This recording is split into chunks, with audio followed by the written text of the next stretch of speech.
The Scottish philosopher Thomas Carlyle said, "It is the first of all problems for a man to find out what is the work he is to do in this universe." Today, we meet a woman who apparently didn't have to face that problem, since she knew from early childhood what her work was to be.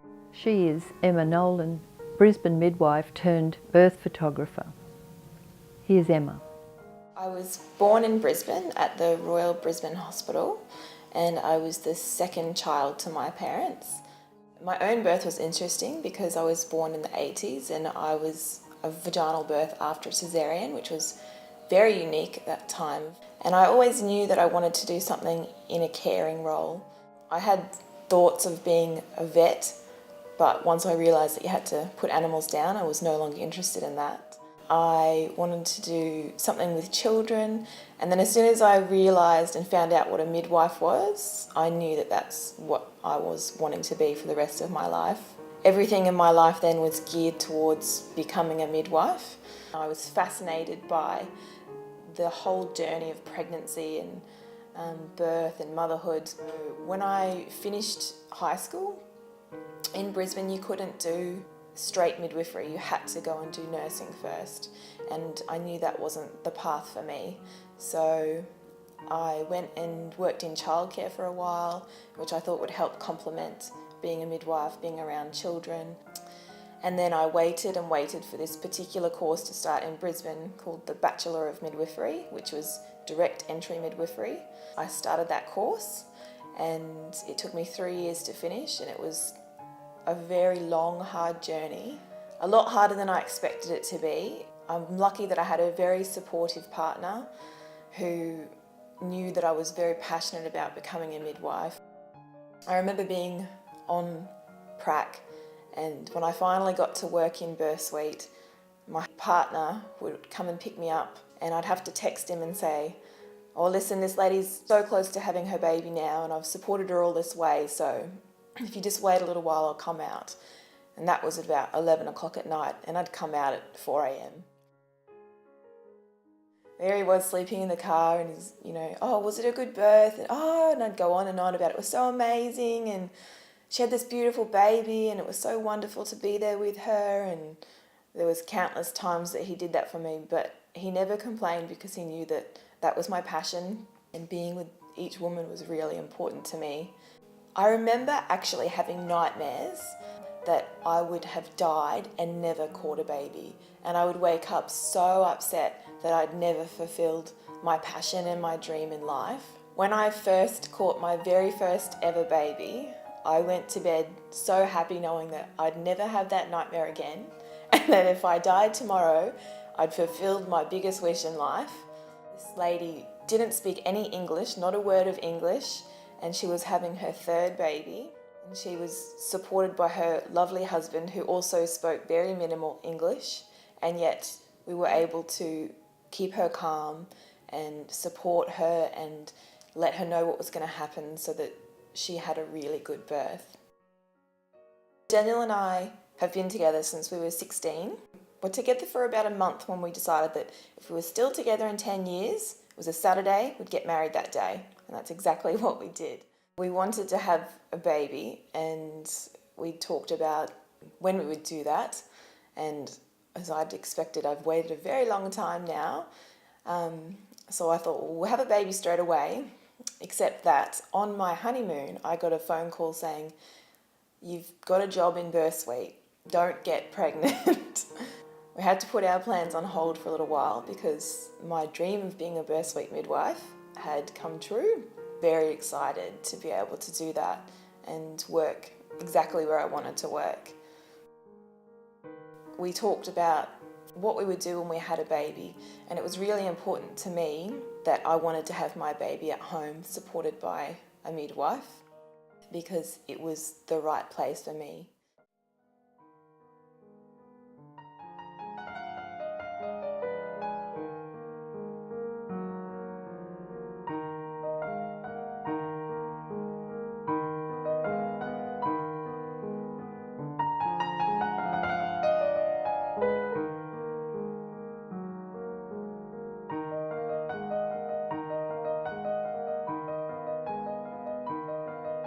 It was the most wonderful experience I've ever had in my life.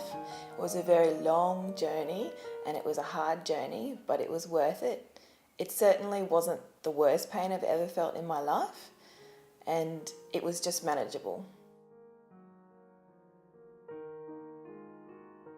I had set up a beautiful birth space with a birth pool and fairy lights and candles and music.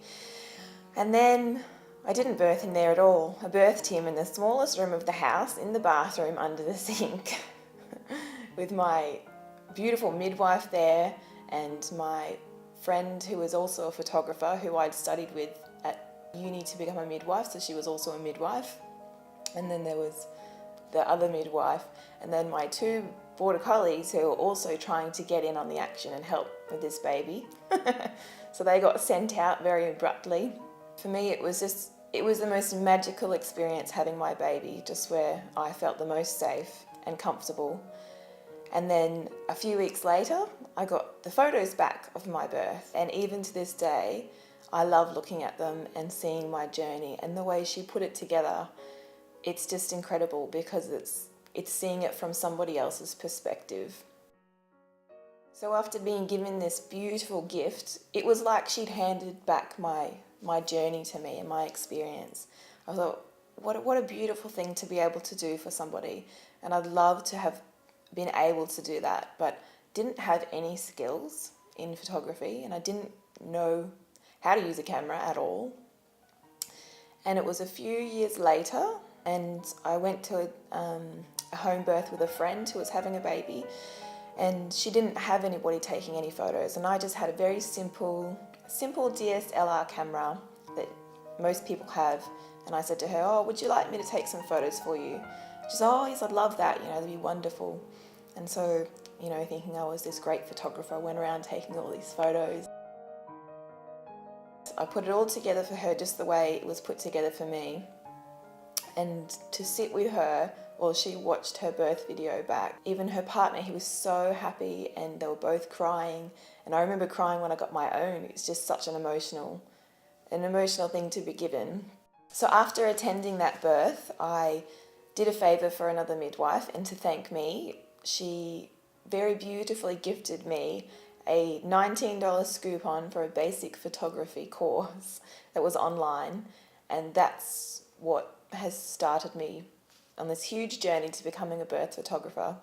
Really, a $19 coupon has changed my life. It was from there that I just progressed and did more courses and worked towards learning the best ways to edit and the best ways to take photos. People started saying they'd love me to be at their birth because not everyone can be a birth photographer. It's a very special kind of photography. It's not like any other session.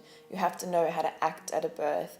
You have to know how to be quiet and calm, and you need to know how to react when there's an emergency situation happening and what's the appropriate way to be as the photographer in that circumstance. So as a midwife, I have a unique ability of knowing how to act. So when I take on clients, it's really important to me that I meet them in person first. When you step into somebody's birth space, you can change the way the entire space feels, and that affects the woman's hormones. So if she doesn't feel safe and comfortable, she's not going to be releasing oxytocin, she's going to be releasing adrenaline, which inhibits the oxytocin, which can slow her labour and can make it a very difficult, drawn-out labour.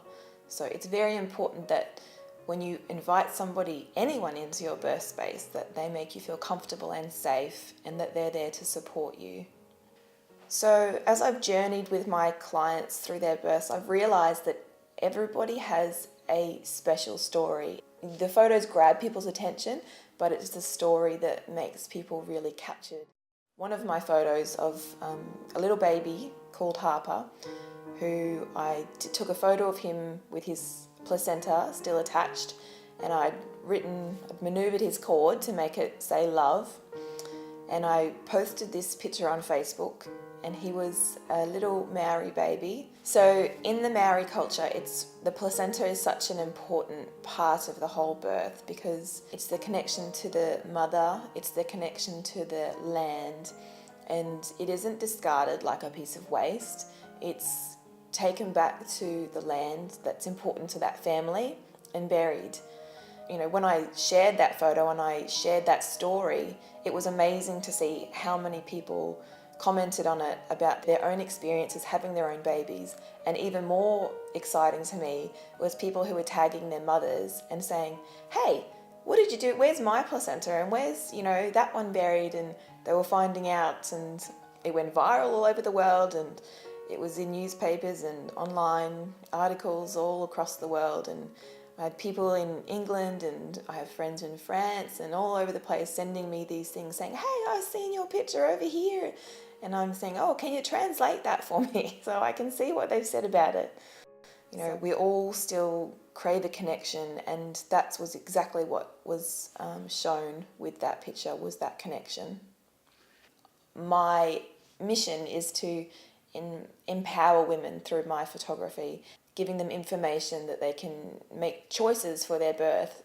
So one of the things that I'm really passionate about is optimal cord clamping, or you may have heard of it as delayed cord clamping. There is harm being done if these cords are being clamped when the baby is fine and it's breathing and it doesn't need resuscitation, because by allowing that baby to get its full blood volume, they'll receive an extra 30% more of their blood, which increases their iron stores. And so by 6 months of age, they'll have a higher iron store, which means they're less likely to get anemic. Research has shown that it actually affects their neurological development. Their fine motor skills is linked to higher iron stores. So by 4 years of age, it's been shown that they have better fine motor skills if they've had optimal clamping and received their full blood volume, that the baby pinks up a lot quicker. It's getting a lot more oxygen to all of its vital organs. If they do need a little bit of help, and you're rubbing their back when they're born and they're not quite crying, they're still getting their oxygen through the cord, and so you don't need to jump on them as quickly to get that resus happening. So you've got a little bit more time, and usually that's all it takes, is to get that baby going without it having to be separated from its mother. So you'll find I have a lot of pictures where the baby's still attached to its cord and the placenta, and this is to show people that these two come together. And I always find that parents are absolutely fascinated to see that baby still attached to their placenta. And some people think the placenta's, it's ugly and it's gross, and it may not be the most beautiful thing that you birth, but it's certainly an amazing organ that's kept your baby alive, and it should be appreciated for what it's done. So I have had experiences as a midwife where I've been caring for a woman, and the way in which I've seen her treated has been really disempowering, and it's been, quite sad for me to see the way that woman responds then to her baby, and the way she talks about her birth and the thought of having other children. And for me, I'm really passionate about empowering women so that they can have a good birth experience, whether it's, a normal vaginal birth or a cesarean section. That's one of the ways that I, use my photography to encourage other women to empower each other. Birth is not something that should be feared. It's something that should be revered. So I'm trying to think of other ways that I could show people my work, because my mission is to normalise birth for people so that it's not this terribly feared thing. The moment that you have that baby in your arms the first time and seeing your partner and their reaction, is the most beautiful thing. So I'd love to have a gallery exhibit of my images as I'm getting more and more. It's something that, you know, you only experience a few times in your life, and it's probably the most important days of your life when you bring your child into the world. As I was growing up, I was very, well supported and had wonderful values instilled in me by my father, who looked after me and cared for me. And one of the things that he taught me, and that would be very important for my lifetime, was to make sure that when you choose a job, you choose something that you love, and then you'll never work a day in your life. I can, on one day of my job, change their whole perspective of life by giving them a really good experience and supporting them with their choices, no matter what those choices are.